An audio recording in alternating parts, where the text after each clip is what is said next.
మొదటిది తెలుగు జాతి విశ్వఖ్యాతి, రెండోది యువగలం, మూడోది స్త్రీ శక్తి, నాలుగోది పేదల సేవలో సామాజిక న్యాయం, ఐదోది అన్నదాతకు అండగా, ఆరోది కార్యకర్తనే మన అధినేత. ఇది మీ అందరికి ఎందుకు గుర్తు చేస్తున్నానంటే,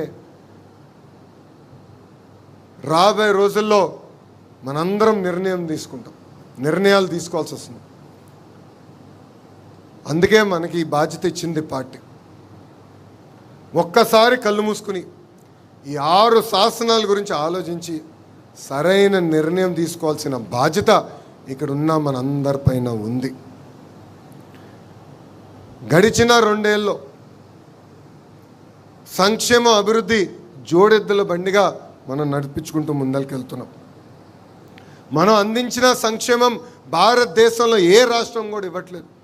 2000 రూపాయల పెన్షన్ని 2000 రూపాయలు చేసింది మనమే. ఆ పెన్షన్ని తిరిగి 4000 రూపాయలు చేసింది మనమే. వృద్ధులుంటే 6000 రూపాయలు బెడ్కే పరిమితం అవుతే 15000 రూపాయలు ఈరోజు మనం అందజేస్తున్నాం. యావత్ భారతదేశంలో ఏ రాష్ట్రంలో కూడా ఇంత పెన్షన్ ఇవ్వట్లేదు. అనేక ధనిక రాష్ట్రాలు ఉన్నాయి, వాళ్ళు కూడా ఇవ్వట్లేదు. ఆర్థిక ఇబ్బందులున్నా ఇచ్చిన మాట నిలబెట్టుకుంటున్నాం. ఇంతేకాదు, దీపం పథకం కింద ఉచితంగా ప్రతి ఏటా 3 సిలిండర్లు ఇస్తుంది మనమే.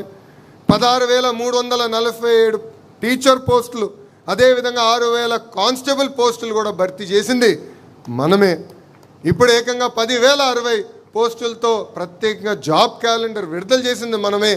ఏ డేట్ ఎగ్జామ్ పెడతాం, ఏ డేట్లో ఆ పోస్టులు కూడా భర్తీ చేస్తామని చెప్పింది కూడా మనమే. ఈ ఇంట్లో ఎంతమంది పిల్లలున్నా అంతమంది పిల్లలకి తల్లికి వందనం కూడా ఇస్తామని చెప్పింది మనమే. చేసి చూపించింది ఎన్డీఏ ప్రభుత్వం.